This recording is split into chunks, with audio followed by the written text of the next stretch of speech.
Episode 12 mental strength day. ఈ రోజు వచ్చేసి చాలా ఇంట్రెస్టింగ్ గేమ్స్ పెట్టారు. రోజు రోజుకి రోహిత్ క్రాఫ్ అలా అలా అలా అలా అలా పైకి వెళ్తానే ఉంది. ఝాన్సీకి ఇప్పటి వరకు ప్రూవ్ చేసుకునే ఛాన్స్ రాలేదు, కానీ ఈ రోజు ఎపిసోడ్లో వచ్చిన ఛాన్స్ని యూజ్ చేసుకొని షైన్ అయింది. ఛాన్స్ వచ్చినా సరే రామకృష్ణ మాత్రం ఏమీ ఇంపాక్ట్ క్రియేట్ చేయలేకపోయాడు. అపూర్వకు వచ్చేసి సేమ్ రొటీన్ టార్గెట్, నువ్వు ఓడిపోతే వంకలు వెతుకుతావు. అసలు నేను ఇవంతా ఎందుకు అంటున్నానో, ఈ రోజు ఎపిసోడ్లో ఏం జరిగిందో, నా పాయింట్ ఆఫ్ వ్యూ ఏంటో డిస్కస్ చేద్దాం. సో హాయ్ హలో అందరికీ నా నమస్కారం. నేను మీ Lahari and welcome to Lahari's POV. So ఈ రోజు ఎపిసోడ్లో చాలానే విషయాలు జరిగాయి. అండ్ ఈ రోజు వచ్చేసి దీపక్ యొక్క skip the round fire card అనేది యూస్ చేస్తారు. సో అది దీపక్ బాగా యూస్ చేశాడా లేదా అని ముందు ముందు చెప్తాను.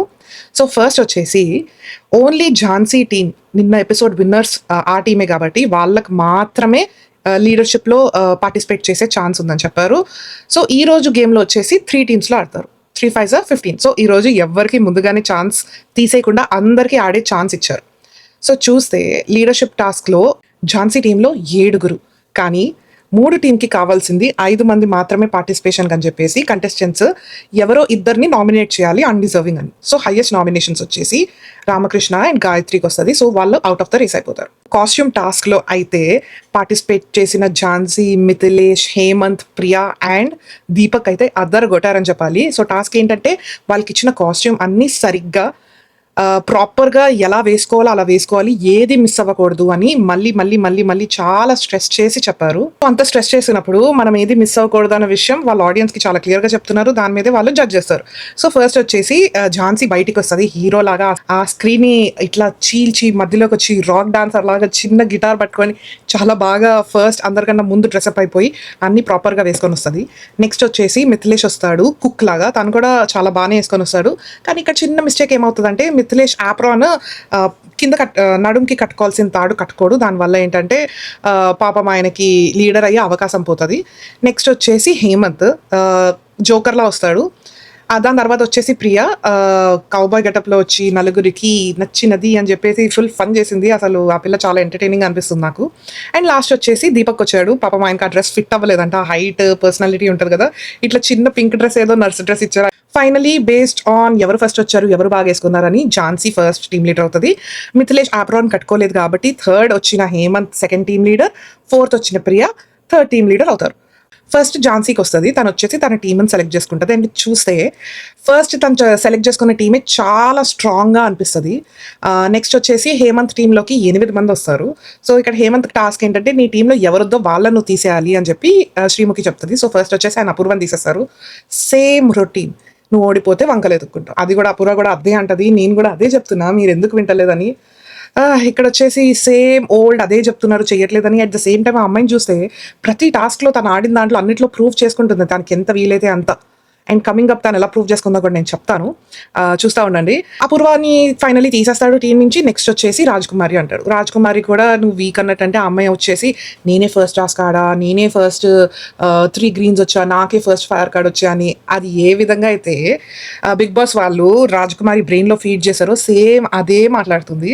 అండ్ రాజ్కుమారి గారు అలా డిఫెండ్ చేసుకోవడంలో నాకేం తప్ప అనిపించట్లేదు. బట్ ఐ థింక్ ఆవిడ మాట్లాడే విషయాల్లో నేనే ఫస్ట్ అని ఒకలాంటి గర్వం కనిపిస్తుంది. ఆవిడ ఒక టాస్క్లో ఏదైనా పడి ప్రూవ్ చేసుకోవాలి. ఫస్ట్ వచ్చిన ఫైర్ టాస్క్ తప్ప ఆవిడ ఇప్పటివరకు ఏం ప్రూవ్ చేసుకోలేదు. అలా అని చెప్పేసి ఆవిడ ఆడలేరని కాదు, కానీ క్రిటిసిజం తీసుకోలేకపోతున్నారు అని నాకు అనిపిస్తుంది. దాని తర్వాత వచ్చేసి గాయత్రి. ఇంకా గాయత్రి కోసం ఏం డిస్కషన్ పెడతామండి, పాయింట్లెస్. Moving on. 6 రౌండ్స్లో అవుతాయి. ఈ 6 రౌండ్స్లో ఫస్ట్ విన్ అయిన వాళ్ళకి 30, సెకండ్ 20, లాస్ట్లో ఉన్న వాళ్ళకి 10 పాయింట్స్. ఎవరైతే లాస్ట్లో లీడ్లో ఉంటారో ఆ team winner. So first round వచ్చేసి మిథిలేష్, అపూర్వ అండ్ అమన్ వస్తారు. ఇక్కడ గేమ్ ఏంటంటే యూనిక్గా రాయాలి. ఒక క్వశ్చన్ అడుగుతారు. ఫర్ సపోజ్ ఎల్లోగా ఉన్న ఒక ఫ్రూట్ పేరు రాయండి అంటే అపూర్వ వచ్చేసి పైనాపిల్, అమన్ ఇంకా మిథిలేష్ వచ్చి ఇద్దరు మొసంబి అని రాశారు.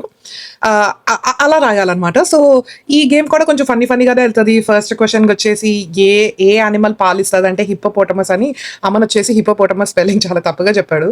ఏమీ లేకపోయినా అమన్ని ఉత్తినే పుష్ చేస్తున్నారు. అమన్ ఇప్పుడు ఫన్ వస్తుంది. ఓకే అమన్ ఇది చేస్తాడా, ఓకే ఇది కిక్ వస్తుంది అని ఎందుకో లేని బిల్డప్ అండి అమన్కి.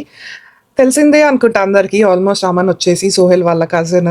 ఆల్రెడీ నేను విన్న దాని ప్రకారం similar PR of Kalyan same అమన్‌కుంది. అండ్ చూస్తే కూడా నేను ఎప్పుడైనా అమన్ గురించి ఏదైనా రీల్ పెట్టినా, ఏదైనా సరే పాజిటివ్‌గా అయితే ఆ రీల్ వచ్చేసి చాలా రీచ్ ఉంది. ఏదైనా నెగెటివ్‌గా పెడితే మాత్రం ఆ రీల్ రీచ్ అవ్వట్లేదు. అండ్ ఆ కామెంట్ సెక్షన్‌లో కూడా అందరూ వచ్చి అమన్ విన్నర్ అన్నట్టు రాస్తున్నారు. చూడాలి. రికమెండేషన్ ఉంటే ఉన్నది. As long as he proves, as long as I am entertained, I don't mind. But Apoorva కోసం చెప్పాలండి, ఈ టాస్క్ చాలా బాడింది. మిథిలేష్, అపూర్వ ఇద్దరు ఫస్ట్ టాస్క్ విన్ అవుతారు. వాళ్ళిద్దరికి 30 పాయింట్స్ వస్తది. And this is the way Apoorva actually showcases అండి. చాలా బాగా ఆడుతున్నారు. ఆవిడ మెంటలీ కూడా స్ట్రాంగ్ అని ప్రూవ్ చేసుకున్నారు. ఫిజికలీ, మెంటలీ స్ట్రాంగ్ అని ఫస్ట్ ఆడిన ఐస్ బాత్ టాస్క్ తర్వాత ఇప్పుడు కూడా ఆవిడ మెంటలీ స్ట్రాంగ్ అని ప్రూవ్ చేసుకున్నారు. సో రెగ్యులర్‌గా సేమ్ రొటీన్ నామినేషన్స్ కాకుండా కొంచెం కొత్తగా చేయండి. లైక్ అపూర్వ నువ్వు ఈ గేమ్ బాగా ఆడలేదు అని అట్లా నామినేట్ చేయండి. ఏంటండి ఓడిపోతే వంకలు ఎత్తుక్కున్నారంటే ఇట్స్ హ్యూమన్ బిహేవియర్. మనం ఓడిపోతే ఏ తెలుసా ఫస్ట్ అలా అయింది అందుకని ఓడిపోయామని ఆటోమేటిక్గా వస్తుందండి లోపల నుంచి. అందరూ బయటికి చెప్పలేకపోవచ్చు, మేబీ ఆవిడ బయటికి చెప్తున్నారేమో. సెకండ్ రౌండ్ వచ్చేసి దీపక్, రామకృష్ణ అండ్ రోహిత్ వస్తారు ఆడడానికి. ఆ టాస్క్ ఏంటి అంటే 11 మెంబర్స్ క్రికెట్ టీం వాళ్ళు వచ్చారు. వాళ్ళందరూ వచ్చి నేను ఇట్లా యాక్షన్ చేసుకొని, బౌలర్ అయితే ఇట్లా అని, బ్యాట్స్మెన్ అయితే ఇట్లా అని వాళ్ళందరూ యాక్షన్ చేసుకుంటూ, నేను ఇట్లా left arm spinner, right arm fast bowler, నేను బ్యాట్స్మెన్, నేను క్యాప్టెన్, నేను వికీ కీపర్, ఇది నా పేరు, ఇది నా జెర్సీ అని చెప్పి చెప్తున్నారు. 11 మంది వరుసగా వచ్చి ఇంట్రొడక్షన్ చేసుకున్నారు. ముందే వాళ్ళకి కంటెస్టెంట్స్కి ఏం చెప్తారంటే వీళ్ళ మీదే మేము క్వశ్చన్స్ అడుగుతాము అని. ఐ థింక్ ఇక్కడ వచ్చేసి దీపక్ చాలా స్మార్ట్గా ఆడతాడు. Skip the round power card use చేసుకొని 30 పాయింట్స్ తీసుకొని ఫస్ట్ పొజిషన్ తీసుకెళ్ళిపోతారు. ఇప్పుడు రోహిత్ అండ్ రామకృష్ణ వచ్చేసి సెకండ్, థర్డ్ పొజిషన్ కోసం ఆడాలి. ఇక్కడ దీపక్ మూవ్ అయితే చాలా మంచి స్ట్రాటజిక్ మూవ్ అనిపించింది నాకైతే. It's a good choice not to fight but win. నాకు అది క్రేజీగా అనిపించింది. I totally support his decision. ఇక్కడ వచ్చేసి రామకృష్ణ వచ్చేసి ఫస్ట్ 2 క్వశ్చన్స్కి పరిగెట్టుకొని వెళ్ళి అక్కడ గంట పట్టుకొని ఆన్సర్ చెప్తాడు. నేను అనుకున్నాను వావ్ రామకృష్ణకి ఫైనలీ పడింది ఎపిసోడ్ అని జస్ట్ నేను ఇలా అనుకున్నాను అంతే. రోహిత్ ఆగుతాడా? ఆగడు. నెక్స్ట్ థర్డ్, ఫోర్త్ క్వశ్చన్ నుంచి ఇంకా రోహిత్ వెళ్ళడం, పరిగెట్టుకొని వెళ్ళడం, గంట పట్టుకోవడం, కరెక్ట్ ఆన్సర్ చెప్పడం, ఇద్దరు వెళ్ళడం, ఇద్దరు పట్టుకోవడం, రామకృష్ణ తప్పు చెప్పడం, అది రోహిత్ కరెక్ట్ ఆన్సర్ చెప్పడం. కొన్నిసార్లు రామకృష్ణ వెళ్ళి బెల్ పట్టుకోవడం, రామకృష్ణ రాంగ్ ఆన్సర్ చెప్పడం, వాళ్ళు రోహిత్ని అడిగితే రోహిత్ కరెక్ట్ ఆన్సర్ చెప్పడం. లిటరలీ ఆయన టాస్క్ అయితే ఇరగా తీశారు. క్రేజీగా ఆడారు. అంత మెమరీ పవర్ అమేజింగ్ అనిపించింది. అన్ని ప్రతిదీ డీటెయిల్గా గుర్తుపెట్టుకున్నారు. రామకృష్ణకి ఫైనలీ ఒక ఛాన్స్ వచ్చింది అండ్ ఆయన ప్రూవ్ చేసుకుంటున్నాడు బాగా ఆడుతున్నాడు అని. కానీ ఎక్కడ రోహిత్ ఆ ఛాన్స్ ఇవ్వలేదు. ఆయన క్లియర్లీ ప్యూర్లీ డామినేట్ చేశారు. ఈ ఒక్క టాస్క్ వచ్చేసి నాకు ఏమనిపించిందంటే ఎంత మెంటలీయో అంత ఫిజికలీ ఛాలెంజింగ్ కూడా అనిపించింది. ఎందుకంటే సర్టెన్ లెంత్ నుంచి పరిగెట్టుకొని వెళ్ళి ఆ గంట పట్టుకోవాలి. ఆ గంట పట్టుకునే టైంలో పరిగెట్టుకొని వెళ్ళి పడాల్సి వస్తుంది. కొన్నిసార్లు ఫైట్ చేయాల్సి వస్తుంది రామకృష్ణతో. అలాగని రామకృష్ణ బాగా ఆడలేదని నేనేమంటలేదు. కానీ రోహిత్ ఆడిన దానికి ఇంకెవ్వరూ కనిపించలేదు. క్లీన్ స్వీప్ అంటారు కదా, అట్లా ఆయన ఆడిన ఆట తీరు, గెలిచిన తీరుకి అమేజింగ్గా అనిపించింది. చాలా చాలా చాలా బాగా ఆడారు. అందుకే అన్న రోహిత్ గ్రాఫ్ చూసి ఉండి ఇలా ఇలా ఇలా ఇలా పైకి వెళ్తుంది. ఇదంతా చూస్తుంటే టాప్ 5 క్యాండిడేటా అని అనిపిస్తుంది. This is too early to judge. But ఇంతకన్నా ఏం సిచ్యువేషన్స్ వస్తాయో బిగ్ బాస్ హౌస్లో నాకు తెలీదు. బట్ గేమ్ వైజ్గా చూస్తే, మాటల వైజ్గా చూస్తే ఆయన చాలా ఎక్స్ట్రాడినరీగా ఆడుతున్నారు. And definitely he's going into Bigg Boss. రాసి పెట్టుకోండి. ఈ మెమరీ టాస్క్ వచ్చేసి ఝాన్సీ, సృష్టి అండ్ ప్రియా. ఈ టాస్క్ వచ్చేసి శ్రీముఖి ఫాస్ట్గా కొన్ని థింగ్స్ చెప్తూ ఉంటుంది. లైక్ బ్యాట్, స్టార్, లడ్డు, ఇట్లా ఫాస్ట్గా చెప్తూ ఉంటుంది. ముగ్గురు కంటెస్టెంట్స్కి 20 బ్లాక్స్ ఇచ్చారు, రాసుకోవడానికి మార్కర్స్ ఇచ్చారు. సో శ్రీముఖి చెప్తున్నప్పుడు ఎలాంటి అచ్చులు పెట్టకుండా, గుర్తులు పెట్టకుండా, లెటర్స్ రాయకుండా, ఇప్పుడు సపోజ్ యాపిల్ అంటే యాపిల్ బొమ్మ గీయాలి. అలా ఫాస్ట్గా అన్ని 20 బ్లాక్స్ తను చదివేస్తుంటే వీళ్ళు 20 మార్క్ చేసుకోవాలి. అలా చేసి ఫిష్ బౌల్ నుంచి ర్యాండమ్ నంబర్ తీసి ఆ నంబర్ ఏంటి అని అడిగినప్పుడు వాళ్ళ మార్కర్స్ బోర్డ్స్ చూసుకొని అది ఏంటో చెప్పాలి. ఈ టాస్క్లో వచ్చేసి అసలు ఝాన్సీ ఒక్క రౌండ్ కూడా ఓడిపోలేదు. అన్ని రౌండ్స్లో అన్ని ఆన్సర్ చేసింది. ఇందులో సృష్టి వచ్చేసి కొంచెం ఉండిపోయి లాస్ట్ రావడం వల్ల వాళ్ళకి 10 పాయింట్స్ వచ్చింది. ప్రియా వచ్చేసి ఒక 2 తప్పు చెప్పింది, ఎన్నో చెప్పింది. బట్ ఇక్కడ చెప్పాల్సింది ఏంటంటే ఝాన్సీ అమేజింగ్గా స్టాండ్అవుట్ అయింది. ఫస్ట్ నుంచి స్పీడ్ అనుకుంటే శ్రీముఖి చెప్తుంది అంతే స్పీడ్గా తనకు అర్థమయ్యే విధాల్లో బొమ్మలు గీసుకుంది. అండ్ యాక్యురసీకి వస్తే అడిగిన ప్రతి క్వశ్చన్కి తన బోర్డ్ చూసుకొని ఏది కరెక్ట్ ఆన్సర్ అయితే అది చెప్పింది. సో ఈ మెంటల్ టాస్క్లో అయితే క్లియర్గా ఝాన్సీ డామినేట్ చేసింది. ఇందాక వచ్చేసి ఫస్ట్ లీడర్ టాస్క్లో తను ప్రూవ్ చేసుకుంది. అండ్ ఈ టాస్క్లో కూడా తను ప్రూవ్ చేసుకొని ఈ రోజు episode is all about Jhansi అన్నట్టు అనిపించింది. తనకు వచ్చిన ఛాన్స్ని చాలా బాగా యూటిలైజ్ చేసుకొని ఎప్పటి నుంచో అంటుంది నాకు ఏ ఛాన్స్ వచ్చినా నేను 100% పెట్టి ప్రూవ్ చేస్తానని. ఆ 100% పెట్టి ప్రూవ్ చేసిన రోజు ఇదే. ఇంత తర్వాత టాస్క్ వచ్చేసి ఒక రెడ్ సర్కిల్ ఉంటుంది, అది 3 వైట్ సర్కిల్స్తో చేయాలి. అది ఎవరు చేయలేకపోతారు. సో అన్ని టీమ్స్కి ఆ రౌండ్ 5 వచ్చేసి 0. లాస్ట్ టాస్క్, ఇది చాలా ఇంట్రెస్టింగ్ టాస్క్. వాళ్ళకి వచ్చేసి ఒక 8 బాల్స్ పెట్టారు, ఒక వెయింగ్ స్కేల్ పెట్టారనమాట. వెయింగ్ స్కేల్ పెడితే వాళ్ళందరూ అందులో హయ్యెస్ట్ వెయిట్ అంటే ఎక్కువ బరువు ఉన్న బాల్ ఏదో కనిపెట్టి తీసుకురావాలి. సో ఇక్కడ వాళ్ళందరూ చేత్తో పట్టుకుంటారు, ఇలా పట్టుకుంటారు 2 చేతులతో. అసలు హేమంత్ అయితే జడ్జెస్ కూడా చాలా ఫన్ చేస్తారు. అసలు ఏం చేస్తున్నా, అసలు నువ్వు కానీ విన్ అయితే అసలు గ్రేట్ అసలు అని చెప్పి కామెంట్ చేస్తుంటారు. ఫస్ట్ వచ్చేసి గాయత్రి క్రాక్ చేస్తుంది ఆ స్ట్రాటజీ. తను ఏం చేస్తుంది అంటే ఫస్ట్ 4 హాఫ్ పెడితే ఏది ఎక్కువ అవుతుంది అన్నట్టు చూపించారు. నవదీప్ కూడా అంటాడు తన స్ట్రాటజీ క్రాక్ చేసిందని. బట్ ఇక్కడ నేనైతే ఆ గేమ్ ఎలా ఆడుతుండే, ఎలా ఆలోచిస్తుండే అంటే 8 బాల్స్ ఉన్నాయి. గాయత్రి చేసినట్టు ఫస్ట్ 4 పెడతాము. ఏదైతే బరువుగా ఉంటుందో, ఈ కింద బరువు తగ్గింది, ఈ 4 ఇంక ఎలిమినేటెడ్. ఇందులో అసలు బరువు ఉండే ఛాన్సే లేదు. అర్థమైందా?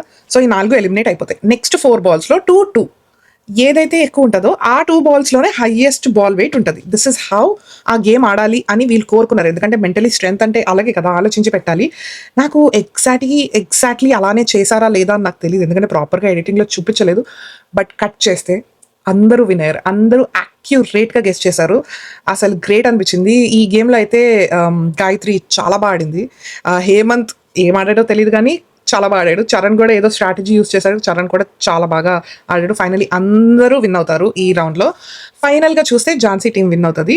ఈసారి ఓట్ అపీల్ వచ్చేసి తనే ఉంచుకుంటుంది. And she totally deserves it. Leader రౌండ్లో ఆడింది అండ్ ఆ మెమరీ టాస్క్లో చాలా బాగా ఆడి టీంని విన్ చేయించింది. సో తను వచ్చేసి ఓట్ అపీల్ చేసుకుంటుంది అండ్ చాలా బాగా చెప్తుంది ఓట్ అపీల్. మేబీ తినకు కూడా ఛాన్స్ ఉందేమో అన్నట్టు అనిపించింది. బట్ నాకు అమ్మాయిల విషయంలో తెలియదు, ఓన్లీ నేను అబ్బాయిల విషయంలో షూర్ ఉన్నాను ఎవరు వెళ్తున్నారు. Jury time to give most valuable player. నా రివ్యూ ఇంత విన్నాక, లేకపోతే ఎపిసోడ్ ఇంత చూసాక ఎవరు ఉంటారండి most valuable player? It's none other than Rohit. Judges కూడా ఒప్పుకుంటారు. లైక్ ఈ గేమ్ అన్ని గేమ్స్ కంపారిటివ్లీ చాలా టఫ్ ఉండే అండ్ అంతమంది ఇంట్రొడక్షన్, పేర్లు, జెర్సీ నెంబర్, వాళ్ళు ఏం ఆడతారు అని గుర్తుపెట్టుకోవడం it's a very tough job. And ఇంత టఫ్ జాబ్ని కంప్లీట్ చేసింది మాత్రం రోహిత్ అని చెప్పి మంచి ఎలివేషన్ ఇచ్చి మరి ఆయనకి ఓట్ అపీల్ ఇస్తారు. ఆయన ఓట్ అపీల్లో కూడా అద్దరగొట్టారు. తెలుగులో స్పష్టంగా తనకి ఏం కావాలి, ఏం చేయాలనుకుంటున్నాడు, తను ఏం చేశాడు, ఏం ప్రూవ్ చేశాడు, తనకి ఏం స్ట్రెంగ్త్ ఉంది అని చాలా క్రిస్టల్ క్లియర్గా చెప్పాడు ఓట్ అపీల్లో. He's going to Bigg Boss అండి.